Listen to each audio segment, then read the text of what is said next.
Hey, it's Lord Lav. I'm going to be showing you how to put another beat together. I am going to do more grime type instrumentals because I seem to be getting a lot of good feedback from one of my older videos I did about how I put a grime instrumental together. So don't worry, I know people like been hitting me up with messages and asking me to do more grime based videos. I will be doing more grime based videos. This beat I'm doing today is it's in a similar vein, but you'd class it probably as hip hop because it's not at like 140 BPM. It's kind of like 98, 95 BPM. But I'm taking a kind of deep house style, electronic style of production, but putting it in a hip hop context. So you'll see how I put this track together. Enjoy. Okay, so I've set the time up for 93 BPM, so it's kind of very standard, old school sounding hip hop like pace. It's not, I've initially started with some like bongo sounds, which you probably wouldn't think would naturally work with like say a deep house sort of or electronic sort of sounds. At this point I'm going to be sounding probably very hip hop, and the drums are going to sound pretty damn hip hop too. So let's go for one.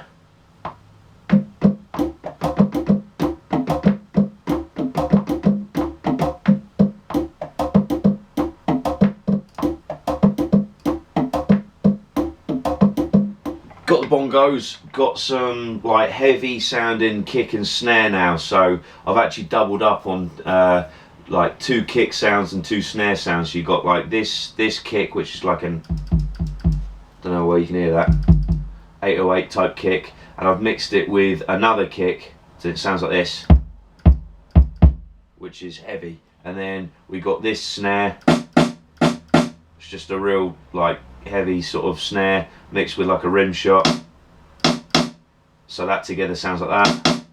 And mix that up,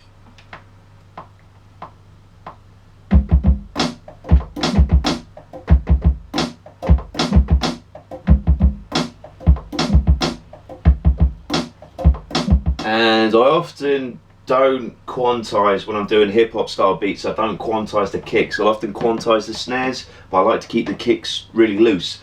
However, this time I'm actually gonna do like you would do when you're playing with like faster beats with like you know, deep house or grime or stuff like that, where you kind of need to quantize stuff. So yeah, I've quantized everything here on like 16th notes, so it's, but it's still got a kind of shimmy to it, so it sounds alright. Now to add some cymbals to the whole thing, so I've taken a cymbal sound and I've spread it across the pad so it's at different velocities, so it's, and this I'm not going to quantize, this I'm just going to keep all fancy free, just so it's got a very kind of loose vibe which I want to go for. So here we are.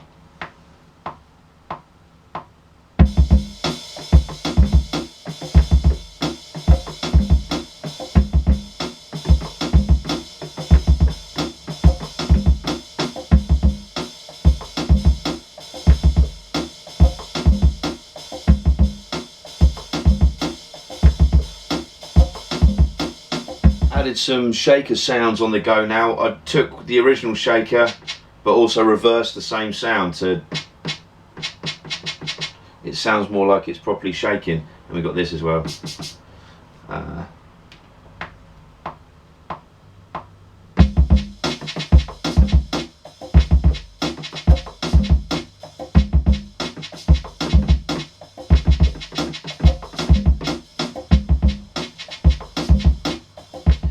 To add more dimension to the sound, I added an additional snare, but a snare with a bit of a delay on it, so it sounds like this,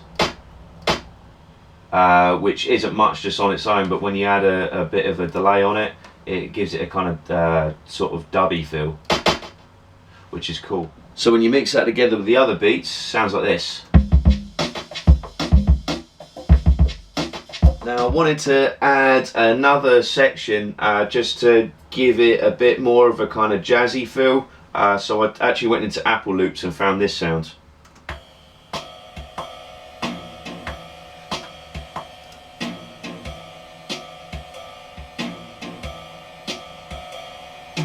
Small jazz. And these are the drums. It's like a 4-bar drum break, basically.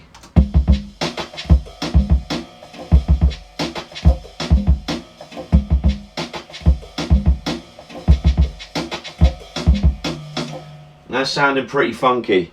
Not much if you were thinking like deep house. This is kind of sounding very jazz hop at the moment, which is fine. That's kind of what I wanted to do. It will all change when I start adding more dimensions to this whole song. So I've started off with what sounds like quite a jazz hop beat. The actual drums are pretty much done as I want them. This is where you start to hear a bit of the more kind of electronic deep house sort of element come into play, because as I say, right now it sounds just like a standard hip hop beat. You wouldn't think like there'd be any other influence here. When you start to bring synth into it, you can see there's other influences I'm playing with here. So this track has a synth I sampled my own synth, a bit like I did in the grime track I did, and this is a very sort of sharp, kind of heavy on the sawtooth sounding synth sound, but it sounds like this.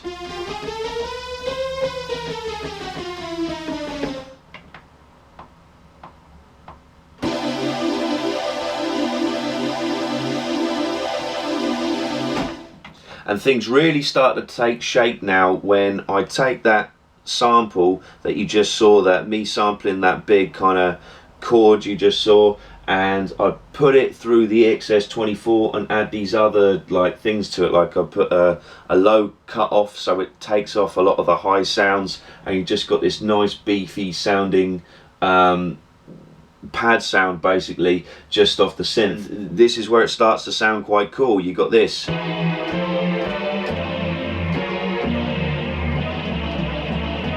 Okay, here's the beat. Let's get this done.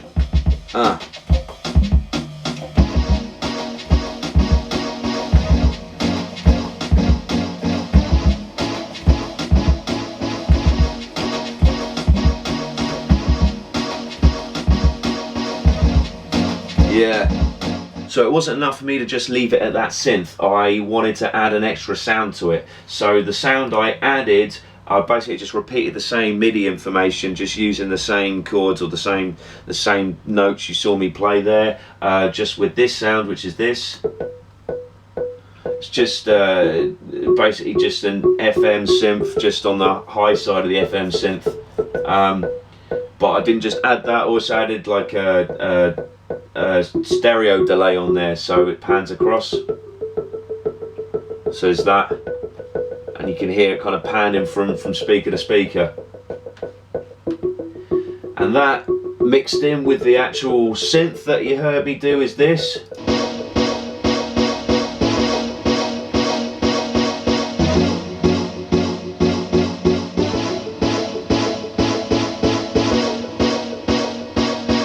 And it wasn't enough just to add that. I wanted to do exactly the same, but with like a very sort of bassy sub, because it needs a bass line on there. Or even though the synth is quite bassy in itself, I wanted to add some more. So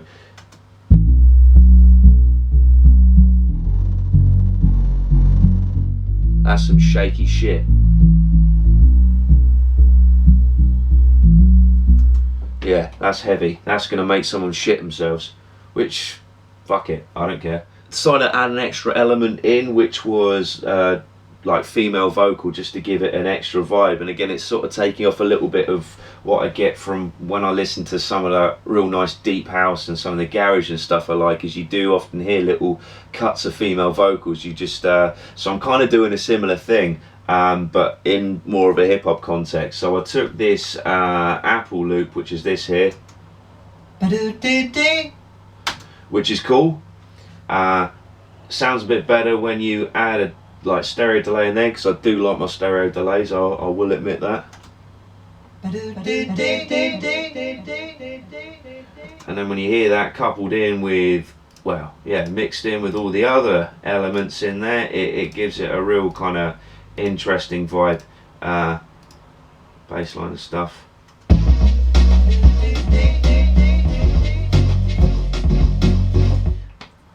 So it's worth noting I also chopped up that same sample into different parts, so it goes in and out of like the verse section, and that sounds like this.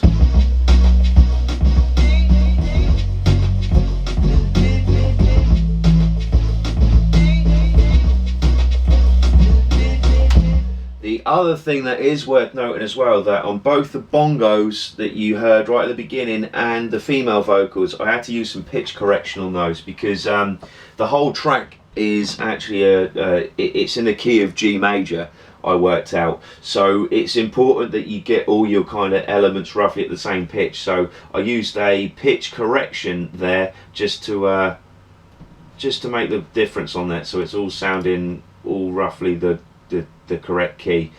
Same with the bongos, and you can do this pretty easy just in Logic. You just go to pitch correction, as long as you know what key your track is in. And it does help if you understand a little bit of music theory to be able to figure it out, but it does make a difference. So it wasn't enough just to leave the track there, I wanted to do some other stuff. So I wanted to like use some automation so the track kind of changes, particularly that synth sound that you initially heard. It changes as the track progresses, just to build a nice kind of, or create a nice build up. So the first thing I did was play with the cutoff. So the cutoff there's an automation where the cutoff changes to sort of hype up the synth, if you get me. So its synth sounds like this.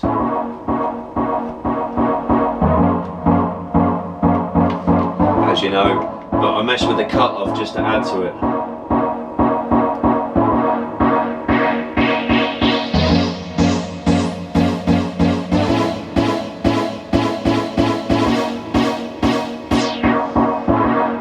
Wanted to play with the reverb at the same time, and so with the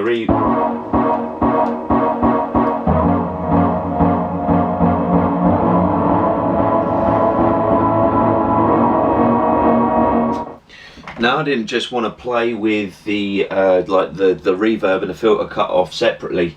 I wanted to do both at the same time, because it makes more of this crazy, more experimental build up. And you can do that now on Logic 10 with the smart controls they got on there. So I can play it like this.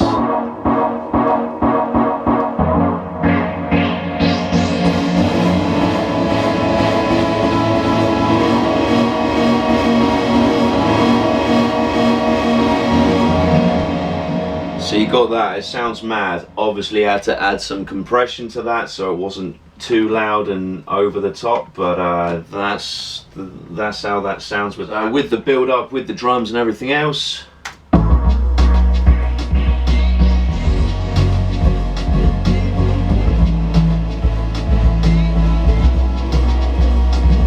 Also added a riser in there as well.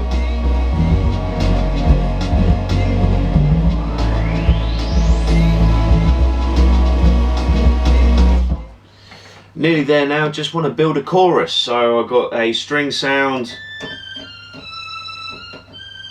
So it's in the key of G major, so I'm just going to go with a G note.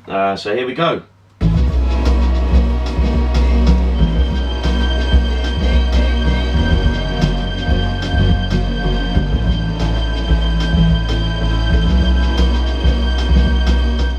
So I found this nasty little sound.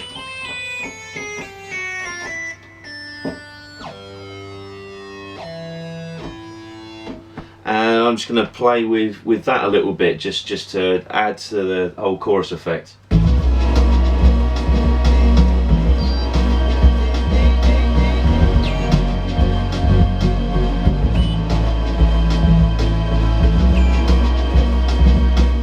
And not only did I just leave that sound, I also added another stereo delay because I love them so much on top of that. So on its own it sounds like this.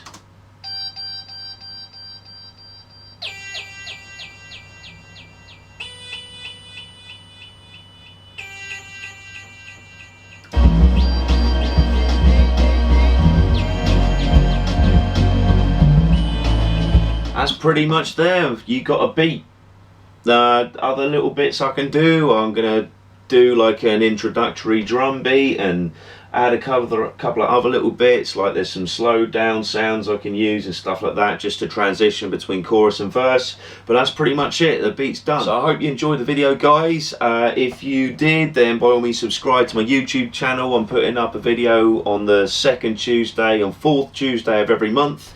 I'm also, by all means, check out my website, www.lordlav.com. This track I'm going to call Tinnies in a Backpack. For all you people out there that want some more, like, less hip-hop stuff and more grime-style beats, I am going to be making some grime-style beats, especially given, like, the feedback I got off that last grime beat I had. But I hope you've enjoyed this track and this video nonetheless. And yeah, I'm going to be putting up more beats and more raps, more bars, and more of all that good stuff to come. So subscribe to my channel, check out my website, and keep in touch. Cheers.